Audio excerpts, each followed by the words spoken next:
All right, we got elimination race number 2 of the NASCAR playoffs this week. We're at Kansas Speedway, mile-and-a-half track. And right off the bat, we had some crazy happenings. Friday, we had Kyle Larson wreck his primary car, have to go to a backup. He'll start from the rear of the field. He's still going to be scored from where he qualified there in 27th. And then qualifying itself was a little surprising as we had Joey Logano win the pole. We also had Eric Almirola qualify third, Ryan Blaney qualify fourth. So we got 3 mid $8,000 drivers as far as DraftKings is concerned, starting there in the top 4. Looking at the mile-and-a-half track so far this year, we've had 8 races on them. And what I really want to look at is how the pole sitters have done. If you see this chart right here, average finish of 9.4 for those pole sitters through the first 8 races on mile-and-a-half tracks. Now that includes Eric Jones and his wreck at the second Las Vegas race where he finished 40th. You take away that average comes down to 5th. So on average, minus Jones in the second Las Vegas race, the average pole sitter is finishing 5th on the mile-and-a-half tracks this year. As far as laps led go per race, right now the pole sitters are averaging 85 laps per race, 85 laps led per race.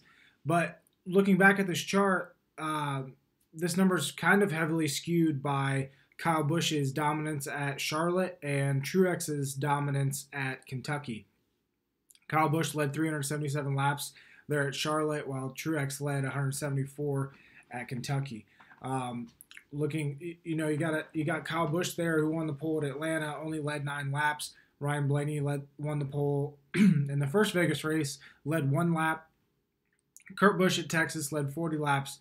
Harvick in the first Kansas race this year led 79 laps, and then Menard and Jones led 0 laps at Chicagoland in the second Vegas race. Already touched on Jones and how he wrecked in that second Vegas race. Paul Menard, definitely not a dominator by any means, so that's not surprising that he didn't perform extremely well in Chicagoland. As far as fastest laps per race, this is where it's a little bit more consistent. Pole sitters averaging 49.5 fastest laps per race on the 1.5 mile tracks this year. The really low numbers in this 8-race data set is Menard at Chicagoland and Jones in the second Vegas race. Other than that, we got Blaney, who had 12 fastest laps in the first Vegas race. Kurt Busch with 28 in the Texas race. And then you got Kyle Busch, both at Atlanta and Charlotte, with significant number of fastest laps. Truex at Kentucky with 65, and Harvick in the first race at Kansas with 71 fastest laps. So now that brings us to this weekend's pole sitter of Joey Logano and what to expect from him as far as a dominator potential. He was one of my bargain plays this week. If you read my DraftKings preview article, is the first time I've ever put one of those up midweek. I usually don't like to talk about any drivers as far as DraftKings goes before qualifying, but decided to put some numbers up this week. You can check that out. It's on the homepage. Just go to the preview. It'll have the average DraftKings points per race per driver on the mile-and-a-half tracks this year. But going back to Logano, he used to be like a lock as far as fantasy NASCAR at Kansas. And now the question is, can he find that mojo back? One thing I really like about that 22 team this week is how they performed in the Las Vegas 2 race to start out the playoffs. Logano led 46 laps that race, had 13 fastest laps. Of course, his teammate Brad Keselowski went to victory lane, and I think he led mid-70s laps. But going back to Kansas and Logano, his history here, from 2013 to 2015, he was pretty much finished top 5 every race. Over that 5-race span, he had the second highest laps led with 289. He had the second highest fastest laps over that same span with 167. Ironically, that was second behind second place qualifier Kevin Harvick. So really, heading into Sunday, I think the big question is, just how much Logano can dominate. One thing, in addition to how the 22 performed at the Las Vegas 2 race, I also like the speed that Logano showed this weekend. Looking at the overall average speed chart for happy hour on Saturday, Logano was 7th, which I would like it to be a little bit higher, but at the same time, he ran 67 laps during that session. For him to rank 7th with, Brad Keselowski right in front of him, only running 51 laps, and then his other teammate, Ryan Blaney, only running 42 laps, being 5th best, I think that says Logano has not a significantly better car than those two, but still a very good car. As far as 10-lap average goes, Logano was 6th in that final session. So what it's really going to come down to is how dominant of a car Kevin Harvick has. He's starting 2nd.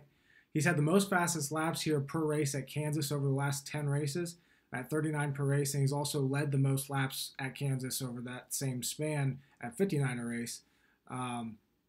And pretty much everyone was pointing to him on Saturday to have the best car, and definitely the best car over the long run. So from a DraftKings perspective, I love the Kevin Harvick play, but pairing him with Logano I don't think is the greatest move, because if Harvick has as good of a car as they say he does, it's not going to be long before that number 4 Ford is up front and passing Logano. So in order for the Logano play in DraftKings to work out, I think Harvick has to have a less than expected car on Sunday, in which Logano can lead a significant portion of that first and second stage, and also rack up maybe some fastest laps, hopefully, as well. But when you look at the price of Logano at $8,500, it's going to be quite easy for a lot of people to pick him. But at the same time, if they have Harvick on their mind, I think it'd be foolish to go with both. So as I put in my DraftKings plays article, I do like being overweight on Logano a little bit, assuming that his ownership percentage is relatively, I'd say low for a pole sitter, because typically we see the pole sitter, in that 30% range. So if Logano's like down, in 10 to 15%, I don't mind being at 20% on Logano, and kind of being overweight there. But at the same time, I love Harvick enough this week that I can easily be not super heavy, but I'm looking at, the 40 to 50% mass GPP percentage of Harvick in my lineups. His numbers on the 1.5 mile tracks this year are just ridiculous. Looking at fastest laps, he's grabbed 20.1% and 34% of the laps led. He could easily go over both those numbers. He's averaging over 100 laps led per race on the 1.5 mile tracks this year. He's also averaging over 50 fastest laps per race on the 1.5 mile tracks. Best in both. He's the most recent winner at Kansas. Definitely like the Kevin Harvick play, even though he's at 12,300 this week. Hopefully that price tag will keep his ownership percentage from being sky high. But we'll just have to wait till Sunday to see that. Eric Almirola is rolling off 3rd. I don't mind being overweight on Almirola, definitely as a pivot off of Logano. Don't forget, he led 70 laps at the Chicagoland race in July. So factor that in with his win last week at Talladega. He probably should have won at Dover. He's finished 9th in the last 2 Kansas races. Almirola has a very good chance at being at an outside dominator, almost a contrarian dominator. Don't forget, he has that Stewart-Haas power. The key will be whether he can get ahead of his teammate Kevin Harvick. I didn't see that the 10 car had as much speed as Harvick, but once again, you never really know how these races are going to play out. So I don't mind being overweight on Logano if you're going to, or overweight on Almirola if you're going to be underweight on Logano. Ryan Blaney, definitely a good play this week at Kansas. This is probably his favorite track. He's led 140 laps here over the last 3 races. But once again, does he start too high? Does he have that dominator potential? He definitely has the finish potential, but we haven't really seen Blaney, dominate mile-and-a-half tracks this year.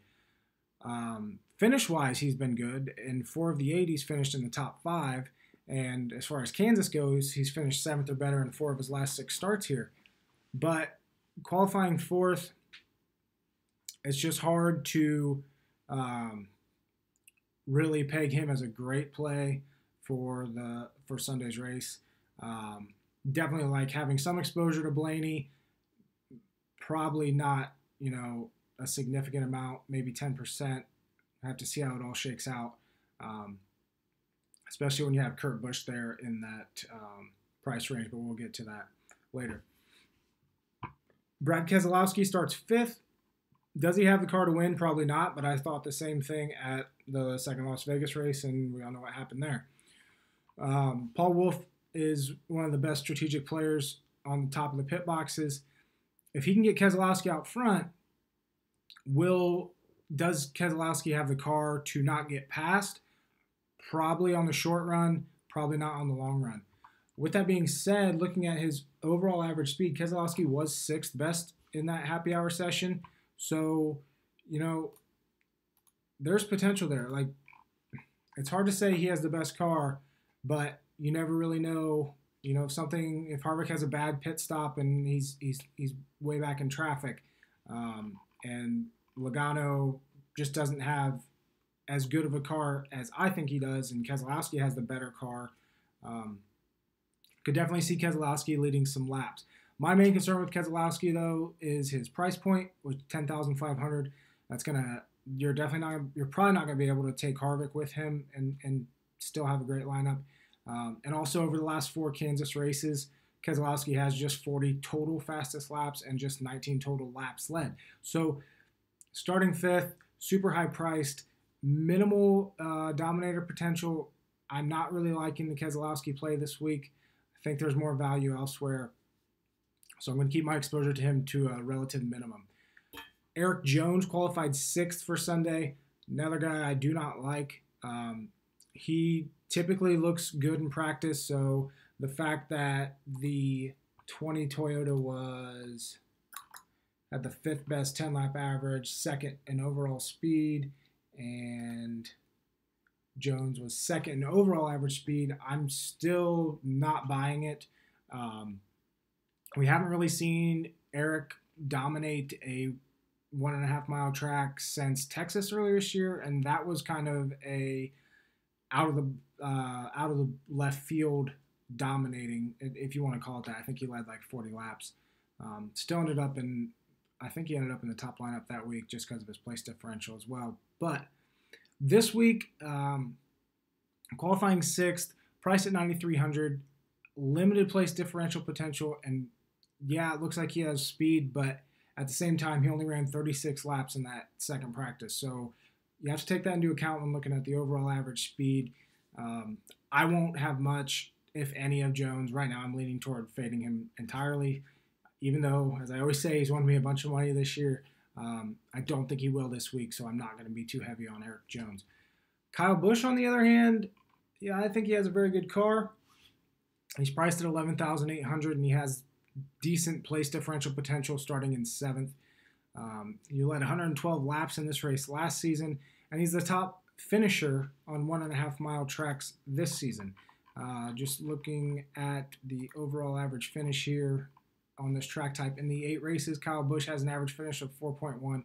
That's over 3 spots better than second best Martin Truex Jr. at 7.3. Doing the adjusted, where I take out the worst finish. So Kyle Busch is at 3.3, Truex is at 3.0. Still, Kyle Busch, pretty much a lock for a great finish. What it's going to come down to is whether or not he gets the most dominator points on Sunday, or Harvick, or there could be an outside dominator, but most people are pointing to the 4 and the 18 as the dominators. I do like Kyle Busch as the place differential, but I don't think he has as good of a car as Harvick. With that being said, Kyle did experiment in practice with running the top line around the track, and from what I could tell, not many other cars were doing that. So that tells me that he is probably very happy with his car enough that he took, practice time to kind of experiment around the track. Could that turn into him, the 18 Toyota, being a lot better than expected on Sunday? Possibly. I think I have Kyle Busch as the highest projected finisher here in my DraftKings projections. Yes. So my projections have Kyle Busch as an average finish of 1.4, but still the second highest projected DraftKings points, just because I have Harvick getting most of those Dominator points. So I don't think you can go wrong with either Kyle Busch or Harvick. I give Harvick a slight nod as far as DraftKings goes heading into Sunday. You might even be able to pair those two together, but having those two very high salaries, it's going to make it hard, especially with so much value in the between $800 and $9,500 price range. Moving on, we got Daniel Suarez, another Joe Gibbs Racing Toyota, starting 8th. I think he is too high priced this week. He's at $7,900. I don't like how high he qualified. Looking at the 1.5 mile tracks this year, Suarez has a average place differential of -5.9, which is 4th worst among the drivers that I tracked. So he did finish 7th in his first start here at Kansas, but the chances of that happening again with how this team is running, and chances are Suarez not having a ride next year, I'm not a big fan of that. He finished 8th in the first playoff race this season at Las Vegas. So I could see maybe using Suarez in, if I'm putting together 150 lineups, maybe 5, a few flyer lineups as I like to call them, but nothing major. I'm not going to be overweight on Suarez by any means. Probably going to be underweight depending on how his ownership percentage comes out. Another Joe Gibbs Racing Toyota, Denny Hamlin, starting 9th. That's an interesting play here because Denny is relatively affordable. For however many months, it seemed like months anyway, DraftKings had him priced in the mid-10,000s. Now all of a sudden he's priced at $9,100. Starting 9th, which is pretty high, but at the same time there's room for place differential. But the reason I find this most interesting is he's finished 5th in the last 2 Kansas races. Speed-wise this weekend, he hasn't blown anybody out of the water, but at the same time, he had the 9th best 10-lap average in final practice. His single lap run was 14th best. But as far as the 1.5-mile tracks go this year, let's check where Hamlin is. 14.8 average finish, which is 12th best in the series. Hamlin isn't one of those drivers that is sticking out like a sore thumb looking at the starting lineup and the DraftKings prices. But at the same time, he's an affordable play. He's a nice pivot off of Kurt Busch, who we'll talk about in a little bit. And he kind of has top 5 potential finishing there in the last 2 Kansas races. So I don't mind being overweight on Hamlin this week.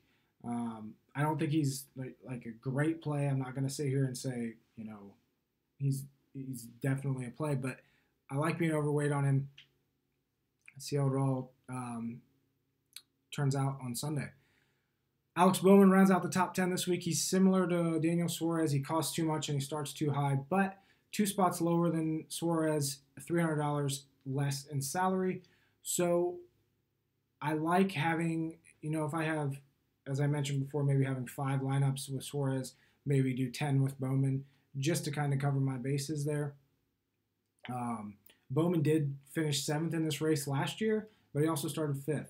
So it's there's potential, but there's no guarantee, which I'm not a huge fan of when I'm getting into that upper half price range, I'd say. Bowman has an average finish of 19.9 on the mile-and-a-half tracks this year, which obviously isn't that great. 11th through 20th is where we really have some interesting plays for DraftKings this weekend. Starting off, we have Kurt Busch who qualified 11th. He's priced there at 8,900, which is a good price for him. Kurt Busch actually runs really well at the mile-and-a-half tracks. His issue this year has been that he hasn't really been able to finish. Looking at average running position at this track type for 2018, Kurt Busch is actually third on that list at 7.8 average running position. His average finish is 13.8 though, which is a full 6 positions lower, which just says that the 41 team, for whatever reason, haven't been able to finish where they should. However, I really like how Kurt Busch is running lately. Let me pull up his recent finishes real quick. Single-digit finishes pretty much since the middle of July, except for the Las Vegas race, the Richmond race, the Talladega race. It's pretty much been single-digit finishes for Kurt Busch week in and week out. Over the last 9 races, 6 of them, Kurt has finished 6th or better. This week, the 41 car showed good speed in final practice. It was fastest on the speed chart, 3rd best in 10-lap average. I definitely think Kurt Busch can challenge for a top 10 here on Sunday. Depending on ownership percentage, I do like being overweight on Kurt Busch as long as I like keeping it relatively calm there, maybe 30% max. It's all going to depend how the rest of the player field shakes out, but I do like having a healthy dose of Kurt Busch on Sunday. He finished 2nd, I think, in this race last year. So Kurt Busch at Kansas, pretty good play. Definitely like him. Martin Truex Jr. qualified 12th. I'm not for sure, but I can almost say with certainty that they just missed it in that final round of qualifying on Friday. The 78 car was much better than that the first 2 rounds. But it is what it is. He starts 12th. So now we have a combination of DraftKings underpricing him majorly and a bad qualifying effort. Truex can easily be the highest owned. I think it's going to be close between him and Kyle Larson. Harvick might even be up there, but because of the big price difference between Truex and Harvick, and even Larson and Harvick, I do think it's going to come down to Truex and Larson. Thing is, though, Truex is a great play at Kansas. He's finished 1st or 2nd here in the last 3 races. As far as mile-and-a-half tracks go, he's averaging 68.1 DraftKings points per race on them this season, which is 3rd best behind Kyle Busch and Kevin Harvick. Strategy-wise, though, because of Truex's lower than expected salary, plus his potential for place differential, I like being underweight on him actually on Sunday. I haven't quite seen the speed that we're accustomed to out of the 78 this weekend. He still has speed, but he doesn't have that dominator, can easily win, get some fastest laps. I just haven't seen that this weekend, so I do like being underweight on Martin Truex Jr. That being said, this is a mile-and-a-half track, so it's not super smart, but just strategy-wise and trying to gain an edge in this field on Sunday, I like being underweight on Truex. Chase Elliott qualified 13th. He's priced at 9,900, which makes him an off-sequence play to begin with. He's priced a little too high. What I don't like about Chase Elliott, and I actually have him on my fade list this week, he has 1 top 10 finish at mile-and-a-half tracks this year, and it was at Atlanta back in February. And it was a 10th place finish. Just not liking those numbers out of the 9 team. Add that with the fact that, he has a little bit of place differential potential, but is Chase Elliott a top 5 car this weekend? I don't think so. With that being said, momentum-wise, Chase is running very well right now. 9 of the last 12 races have been single-digit finishes for him. With that being said, there's only been 1 mile-and-a-half track over that span. So not a big fan of Chase Elliott this weekend. I think there are much better options in that price range and overall. Clint Boyer is $300 less than Chase Elliott. I do like Clint Boyer, starting there in 14th. He was running 8th in the first Kansas race this season with 15 to go before he wrecked. He was involved in that wreck with William Byron, and I think Newman might have been in it. Anyway, Boyer was in it. He started at the rear of the field that race, so he was still a good play in DraftKings that week. As far as this week goes, though, he starts 10th. My main concern with Boyer is he's had one top 10 finish in the last 10 Kansas races. Is he worth that price? Hopefully that price keeps it. If you're gonna roll the dice with Boyer, hopefully that price keeps him relatively low owned. The Stewart Haas cars are really fast this weekend. Should all be good. So if he does stay low owned and you go have decent exposure for Boyer, that could work well in your favor. As far as, he's not going to go out and win the race. Another concern of mine is whether or not that team's going to be like really points racing. They do have that cushion to get into the playoffs. They might run it ultra conservative. I'm personally not a fan of that strategy. So for the most part, I'm probably going to stay away from Clint Boyer. Maybe have him at 8 to 12%, somewhere in that range. Nothing major. Ricky Stenhouse Jr. I like as an off-sequence play. I like in GPPs to maybe take a chance with. He's priced a little high this week at $6,700. He's starting high this week at 15th, but at the same time, he's finished 13th or better in 4 of the last 6 Kansas races. He was 11th here in May, and momentum-wise, he's finished 13th or better in 3 of the last 4 Cup races overall. So Stenhouse, high price starts high equals low ownership, so I'm leaning toward being overweight on him. Practice-wise, I believe he was 11th fastest in happy hour, only ran 33 laps, so that's going to explain why he was 4th on the overall average speed chart. But at the same time, there seems to be decent speed in that 17 car. I like being overweight on Stenhouse this week. Another guy that I like being overweight on, who's probably going to be very low owned, is Ryan Newman, starting 16th. He's priced at $7,400, and he's had some bad luck here at Kansas as of late. Finished 30th in May, 33rd in this race last year, and 40th in the first 2017 race. Before that, though, Newman had a streak of 6 straight races where he finished 12th or better here at Kansas. And I think he can get back on that horse. Now, one thing about his price this week, he's right there with Paul Menard, who's at $7,200, who we'll talk about here in a little bit. I like Newman as a pivot off of Menard if you want to kind of stay away from that chalky pick of Menard. I do like Newman. Practice-wise, he was 18th fastest in happy hour. 10-lap average, kind of ran. He didn't run the first 10 laps, 20th best. Not blowing anybody away on the speed chart, but Newman can get it done. As long as he stays on the lead lap, he should have a good shot at winding up in the high teens, maybe even a top 10.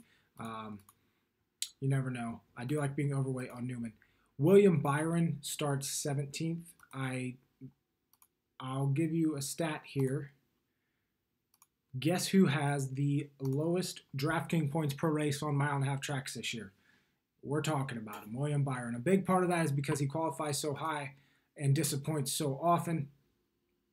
Byron's coming in at 13.3 DraftKings points per race with a negative place differential of 5.9 per race on this track type. I'm not seeing any reason to really like Byron. The time that he did show speed this weekend was in practice number 2, which was ran during the morning on Saturday. So most crew chiefs will say that they didn't learn much from that first session. So Byron starting 17th, not a big fan of him. We're going to go ahead and move on to Paul Menard. He was another one of my bargain plays of the week. The team said that they just missed it in qualifying in that final, or in second round it would have been, which plays into our hands decently well because I like that Menard didn't qualify outside the top 20, so he's not that obvious pick. Sitting there at 18th, I think he actually has top 12 potential, maybe even more. He has an average finish of 13.8 on the mile and a half tracks this year, averaging 29.3 DraftKings points per race on them. Definitely not super, standout numbers, but at the same time, he's consistent and he's good here at Kansas. He's finished 6th and 12th in the last 2 races here. Definitely like Menard, like him on maybe 25 to 30% of my lineups. Like Menard, mile and a half track, trust him, good to go. Trevor Bayne starts 19th. He's an interesting play. I think he qualified a little too high. He's priced a little too high at 6,500. I liked him coming into this weekend. Would have liked him more if he qualified there in 23rd through 26th. As far as his average finish this year on the mile and a half tracks, we got him at 21.2. Obviously, top 20 is going to be a good day out of this team. Not going to have a ton of Trevor Bayne. Jamie McMurray rounds out the top 20 technically. He will start from the rear after having those issues on Saturday, but he's going to be scored from 20th in DraftKings and any other place differential fantasy league. It'll be interesting to see how many people roll the dice with McMurray this week. I think a lot of people get confused on when these drivers have to go to the rear for unapproved adjustments or something like that. They think, oh, they're going to be scored from back there. When in reality, they're not. So that tends to inflate their ownership percentage a bit. But at the same time, McMurray isn't what I would call a great play, especially for his price range here at 7,800. So not too – I like the idea of being off sequence with him, but I don't like the idea of being off sequence with McMurray, if that makes sense. I'm shooting for maybe 5 to 8% on my, maybe not even that high, probably 5 or lower percent McMurray. He has just one finish better than 26th in the last 5 Kansas races, and it was a 20th. So being scored from 20th doesn't help him this weekend. 21st through 25th, guys in this range I'm pretty much expecting to finish here. Got Chris Buescher, who qualified 21st. He's a decent driver here at Kansas. I think he had a top 10 here, actually, maybe last year. Pull up his chart here quick. Yeah, he finished 6th in this race last year. Obviously not expecting anything like that again. I think he's priced a little too high to be too overweight on him. I do like having some Buescher exposure. I think he's going to be extremely low owned for not showing a ton of speed and qualifying 21st. But if he can finish, stay on the lead lap, or maybe just one lap down and finish in the mid-teens, he could be a good value play this week, but not going too crazy on him. Jimmy Johnson starts 22nd. Decent play this week as far as potential place differential, but my concern is having such a big name there starting outside the top 20, decently priced at 8,300. I think Johnson could go over-owned this week and be a little too popular of a pick in DraftKings. As far as average finishes on the mile and a half tracks this year, Johnson is at 18.5 with an average finish of 21.6. Obviously, finishing in the high teens with a guy like Jimmy Johnson at that price point isn't going to make it into the optimal lineup. So I'm not a huge fan of Johnson this week. He did look decent in happy hour. He was 15th fastest, and his 10-lap average was 8th fastest. So just based on that alone, I like having some exposure.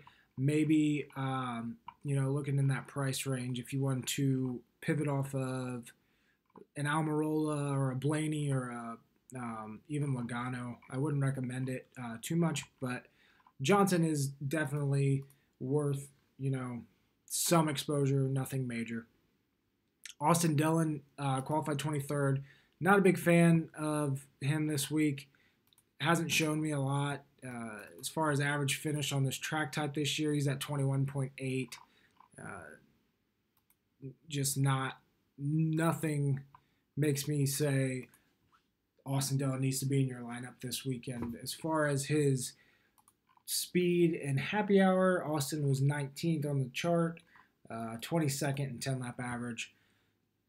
Nothing great, that's for sure. Michael McDowell is where things get interesting because he's one of those sub $6,000 drivers. He qualified 24th, so he's the highest of those, whatever you want to call them, bottom feeders as far as price goes. I actually like being overweight on him. He's finished top 20 in the last 3 Kansas races, 20th this year after starting 36th. He finished 18th in this race last year when he was driving that 95 car and 13th in the first race. He also finished 22nd in the fall 2016 race while with Circle Sport. So I think McDowell knows how to drive this track. The only question is what kind of place differential is he going to get? I think it's going to take a decent amount of attrition for McDowell to crack the top 20. Kansas, as we saw in the Xfinity race on Saturday, wrecks are possible. Not extremely likely, so I wouldn't go overboard on McDowell. I think his teammate David Reagan, who we'll talk about here in a little bit, is a better play. But McDowell, almost like if you want to use him as a pivot off of Reagan or off of Ty Dillon, who starts 30th, you're basically banking on finish points out of McDowell this week and hoping that whoever you roll the dice with McDowell with instead of has issues. AJ Allmendinger starts 25th.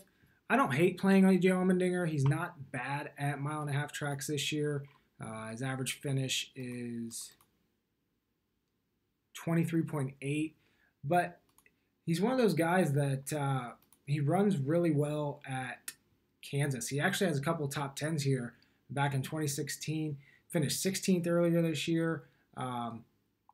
Overall, 5 of the last 8 Kansas races, Allmendinger has finished top 15. So I don't hate him this weekend. He's priced decently there at $6,200 for what you're going to get from him and starting 25th. Just based on track history alone, I'd almost be a little overweight on Allmendinger, probably not a ton, but he could find himself into the winning lineup. It's very possible.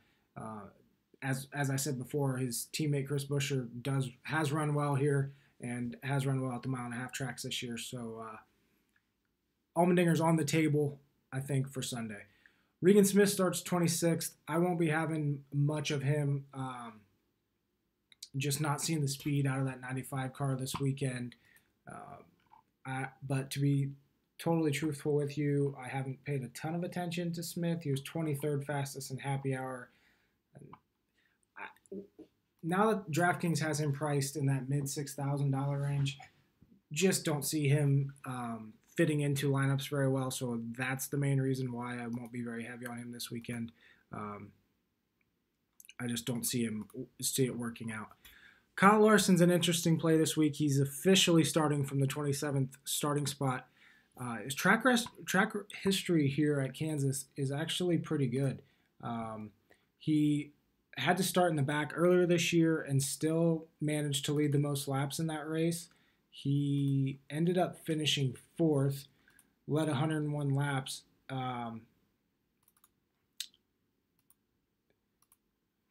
But the thing about Larson this week is I don't like the guy under pressure. And when they tell you you have to win or your championship hopes are done, not a big fan of that. With that being said, with his high price tag this week, I think Larson is actually going to go a little under-owned. So I like in the bigger field GPPs this week, I like actually being overweight on Larson this on Sunday, just because I think people are going to be rushing to get Harvick in their lineup, Kyle Busch in their lineup, maybe both. Also throw in Truex in there. I think Larson there at 11,500, which is it's honestly too high. I think that's going to keep his ownership percentage lower than it should be for a guy starting in 27th who's also finished 6th and 4th in 2 of the last 3 Kansas races. Not to mention, Larson has been one of the best DraftKings drivers on the mile-and-a-half tracks this year, coming in at 55.6 DraftKings points per race. That is 4th best behind Kyle Busch, Harvick, Truex. His average finish is 9th, which is also tied for 4th best with Keselowski. Truex is averaging 23.4 fastest laps per race and 13.5 laps led per race. I didn't see the speed in that 42 car that he would grab fastest laps this weekend. Not fastest laps, that he would get, trying to multitask here. Did not see the speed in that 42 car this weekend that he's going to get a bunch of laps led, but I do think he has the potential to get fastest laps just because of his driving style, running the high line, and being the best at that. So I like being overweight on Larson, as weird as that sounds with him starting 27th, but like I said, I think his ownership percentage is going to be relatively tame to where it should be as far as DraftKings is concerned. David Ragan starting 28th this weekend. Touched on him a little bit earlier. I love the David Ragan play this week. For whatever reason, he typically runs well at Kansas. Since coming back to Front Row Motorsports over the last 3 races here, he's finished 13th, 17th, and 17th. He has an average finish of 23.8 on the mile-and-a-half tracks this year.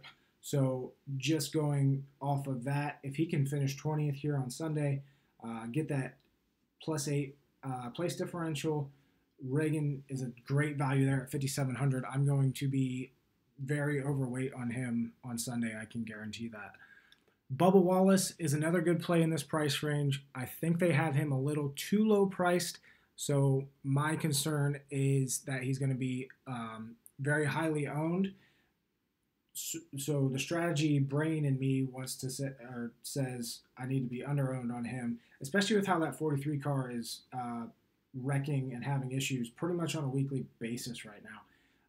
With that being said, though, Bubba does have an average finish of 23.5 on the mile-and-a-half tracks this year. He looked actually decent for the, comparatively speaking, with the guys in this price range as far as speed goes.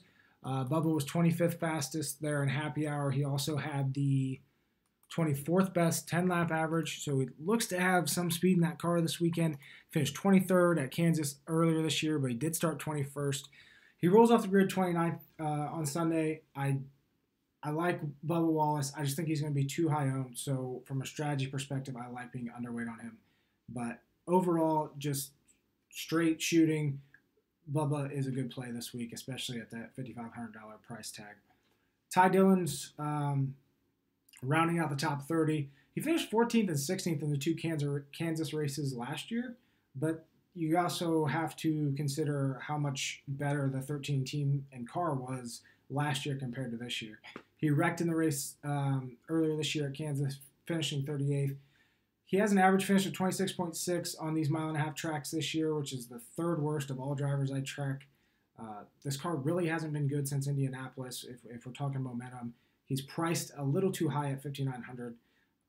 I typically like going with Ty Dillon for place differential. This weekend, I think I'm going to be under-owned. I'm going to roll with that David Ragan at $5,700, Bubba Wallace at $5,500, and possibly one really low-price guy, which we'll get to here in a little bit.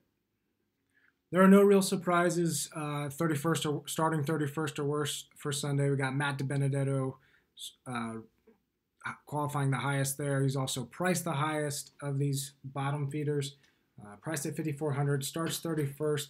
I'm expecting a top 30 finish, but that's not going to put him into the best lineup. The good thing about DiBenedetto is he's relatively a safe pick, and he finished 22nd in the first Kansas race, but we also had quite a few wrecks in there, so that's part of it. At best, I think we're looking at a 25th place finish out of DiBenedetto, but more likely probably about 28th. Definitely, I don't think worth that $5,400 price tag. I'm going to be relatively low owned, if any, of DiBenedetto. Ross Chastain, of everyone not named DiBenedetto, he's the most reliable. Once again, also starting the highest. He has an average finish of 25.6 on the mile and a half tracks this year.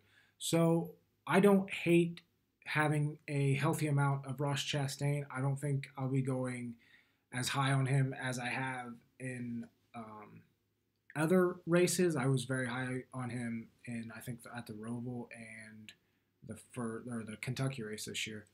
But he starts 32nd. He's probably going to finish, assuming there's not a ton of attrition, probably between 26th and 28th. Decent value there for a $5,300 guy, but it's kind of like DiBenedetto, maybe priced a little too high. Jeffrey Earnhardt starts 33rd, ceiling of about 30th. Decent punt play, but nothing great. And now getting to my punt play of the week, who is Corey LaJoie, the guy that loves to hit the wall. Qualified 34th for this race. So he's not going to, chances are, unless he wrecks out early in the race, chances are LaJoie is going to finish higher than where he starts. And if there's attrition, typically we can expect to finish from about 28th through 31st out of LaJoie on any race weekend. The thing about this 72 car has an average finish of 25.8 on the mile and a half treks this week or this season, helped majorly by the 16th at the Las Vegas last month, but still, this car finishes races and is usually a lock for a top 30. So at $4,700, one of the lowest priced drivers in the field, I'm going to have a ton of Corey LaJoie. With so many potential dominator points up for grabs and probably going to the highest priced guys of the weekend, not to mention Truex, Larson, and even Kyle Busch having a lot of room for place differential. We're going to need that flexibility within the salary cap. I love the $4,700 LaJoie play. I'm going to have a ton of him, and if he hits the wall on lap 1, I'm going to be really pissed off. But that's how it goes with Fantasy NASCAR. I wish you guys the best of luck with the Hollywood Casino 400 on Sunday. Hopefully we can make some money, move on to Martinsville next weekend. We're down to 5 races in the season, guys. See ya.